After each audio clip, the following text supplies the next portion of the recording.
Hello friends, it's Dave here from SaveDecks. And I'm Sophie. And here is a sort of discussion review of Micetopia, Yes. which is a game available on the Nintendo eShop. It came out on the 20th. Yeah, it was last Friday. We were busy with Hyrule Warriors. Well, I was, and you were playing Micetopia. I was. So we're going to just sort of share our thoughts because I've played it as well. I haven't beaten it myself, but you have. Mm-hmm. So we're just going to talk about what we thought of it. So this game, I would call it a Metroidvania Light. Okay. Where sort of Metroidvanias have like this big map where you go room to room and then you find upgrades that let you access previously inaccessible areas. Okay, yeah. And this sort of has that, but it's not really like a big map. And you can access all areas really, can't you, from the beginning? Yeah, so basically you get upgrades to your moveset, which we'll talk about later, but you get them all quite early on. Yes. Like once you've gotten, like there's two main areas, you've got the cave area and the forest area. Yes. And you get all the upgraded moves in the cave area. You do, yeah. Yeah. From the mice you save. Yeah, so basically you got this village. Yeah, it's that is Micetopia. To me, a topia is like quite a big... like paradise sort of thing. But it's like a little village that has about 5 mice living in it. 5 mice, mostly children, and a broken well. I mean, not really a utopia, is it? And it's just next to a cave and a forest that has deadly animals in. Yes. So it's... Although they're a new phenomenon, I guess. That's true. So at the beginning you have to visit the caves. Yes. And you have to rescue the mice. As we mentioned, each mouse, you find them in this sort of like labyrinth cave area. Yeah, there's like maps. Yeah, it's kind of like a map. It's a 2D map similar to what you'd find in a 2D Metroidvania. Yeah. But when you find a mouse, whether you have to beat a boss to get him or just find him in the room, it goes back to the village automatically. You do not have to escort the mouse, which is brilliant. Yeah. Streamlines it. Then you have to make your way back to the village yourself anyway. Yeah. And then you get to learn a new move. But the easiest way to get back to the village is just die. Yeah, every time you die, you go back to that village. Yeah. And you get 3 hearts, and 1 hit is that heart gone. So it makes it a bit more challenging, I guess. It's definitely a challenging game in that respect, but it's not a very long game. No, not at all. Okay, so there's also these secret areas that you can find on the map. So when you look at the map, like in usual Metroidvania fashion, it shows you what rooms have exits that you haven't used yet. Yeah, and it's colour-coded as well. Basically, they don't show up on the map until you've gone into the room. So I said that each room on the map will show you that there's a doorway you haven't gone through yet. But the doorways to the secret rooms don't show up on the map, so I remember. You have to find them yourself. So there's a bit, I mean, that can get a bit like tedious when you just got 1 left to find. You're just going to explore all the different rooms over and over again. Yeah, so basically in these secrets you get a piece of the fountain that needs to be restored. There's 10 to collect. You've got 9 of them. So as we said, each time you die, you go back to the village and have to start that area again. But on the way, you find checkpoints. Yes. So I found when I played it, when you die, there'll be like this portal in the village that will take you straight to that checkpoint. Yes. But it will take you to the last checkpoint you activated. Yeah. So you can't travel between the different checkpoints. No. Which is annoying because like they got a storied reason for you to be able to travel through them because they're portals basically. Yeah. So I don't see why it's just between the village and the last checkpoint you activated. So if you need to go to an earlier area in the cave or forest, you can't do that. You have to go from the entrance from the village, the traditional entrance, and make your way all the way back there. Yeah. And again, like a lot of this game though, it's not a very long game, but you will find yourself dying a lot. Yes. And then going back to the village and then having to, even if you use the checkpoint to get to a place, you have to go through the same rooms again. Yeah. Fighting the same enemies again. It's just very repetitive that way. Yeah. So the first upgrade you get is a double jump. Yes. And that does allow you to go to an area you couldn't access before in the caves. Yeah, in true Metroidvania fashion, you got this new move that lets you go higher. The one thing about the double jump is double jumps are staple for platformers. Like, you jump, then you can jump again in mid-air. Yeah. But one thing I found weird about this double jump is you have to do it from the floor. Like, you have to do that second jump in mid-air. It has to be from a jump you did yourself. You can't just walk off a ledge, then do that mid-air jump. It won't let you do that. Yeah. Another move you get is the bow. Well, it's a weapon. Yeah. You can't aim it in different directions. It's just straight ahead of you. Like what you do with your sword, basically. Yeah, so I didn't mention that. You have a sword to start with, yeah, which is just your basic attack, melee attack. Yeah, so when you got the bow, it shoots straight in front of you. Gravity doesn't affect you. Yeah, you can't do it whilst jumping either. Yeah, that is really annoying. Like, why can't you shoot the bow while you're in the air? So you have to be at the same levels as the enemies that you're shooting. And in the Which forest, is fine, but irritating. Yeah, in the forest area there were these switches as well that you have to shoot, and you have to sort of be standing at the same level as it, which wasn't exactly the best brain teaser, but it was something. Yeah, I mean... And it had the same strength as the swords as well, so an enemy that took 2 hits to kill with the sword takes 2 arrows to kill. Yeah.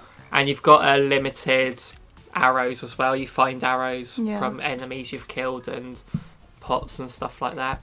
Yeah. You also get a roll. Yeah. Later in. It's in the cave area. Is it in the cave area? Yeah.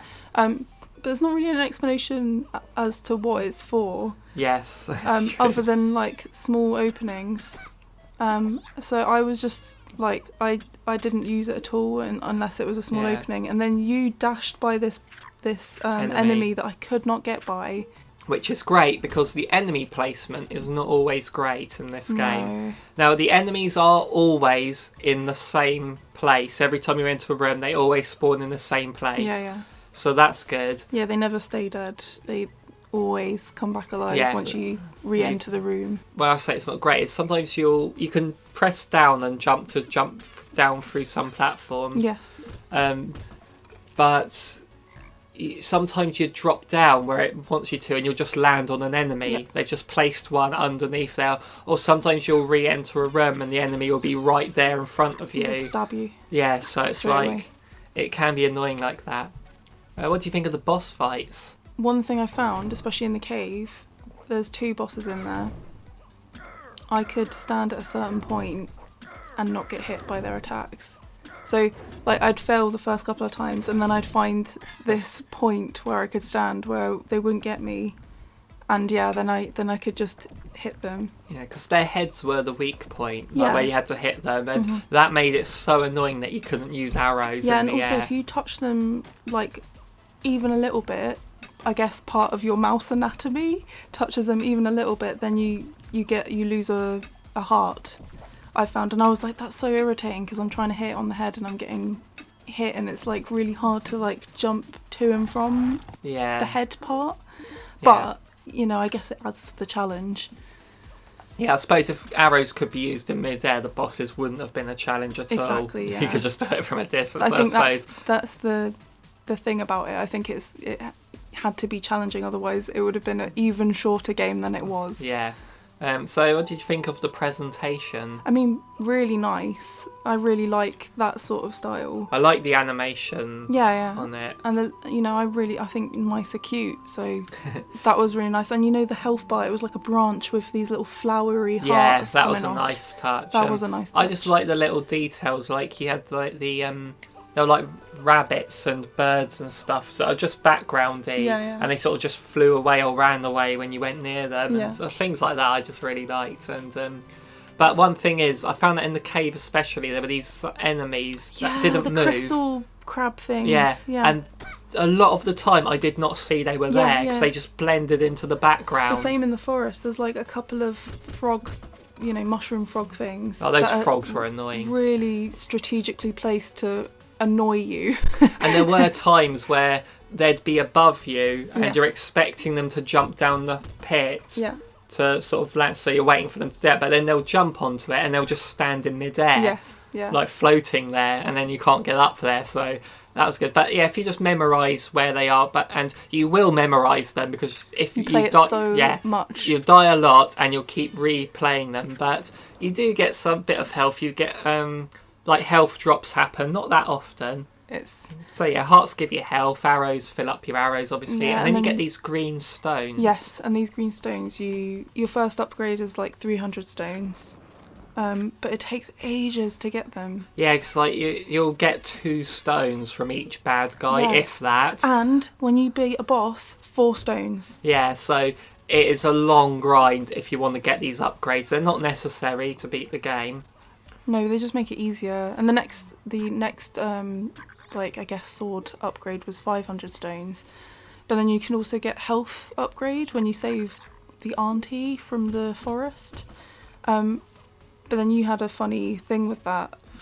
Yeah, basically, you talked to her, and then it just gave me the upgrade. There was no option to say yes or no. So we wanted to upgrade our attack. Yeah. And we think we spoke to the wrong mouse. Yeah.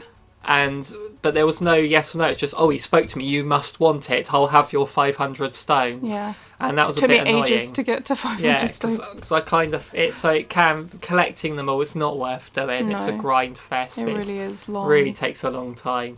And so again, you'll be playing the same rooms over and over again a lot anyway. What do you think? I mean, it's a very cheap game. Yeah. It's £5 or $4.99 usually. Yeah. It launched on sale for $3.99. Yeah. Which I think it's still on that sale at the time of recording. Yeah. But then again, I'm thinking, yes, so for the price, this game isn't bad at all. No. It's definitely a fun little game. It's annoying, yes. A lot of the gameplay, a lot of the time into it will be just replaying the same rooms over and over and over again, because you just keep dying and having to do them again. Definitely. It's difficult to do that way. I really liked it. But you know me, I like a little bit longer games. I don't like to buy smaller games because I know that they're not going to last long. Yeah. And I just like to have a little bit more. I went and I didn't realise it was the end of the game. I went and talked to the mice and they were like, oh, you've saved, your hero. And then I went and talked to the granddad mouse and he goes, follow me. And then it's like activates this cutscene where you just like walk and he's saying, I'll take you to the next level. Are you ready? And yeah, so you think that's going to happen. Then all of a sudden credits roll kind of thing. And I was like, oh, okay.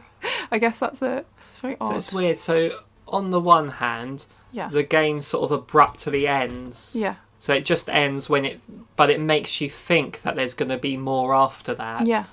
But on the other hand,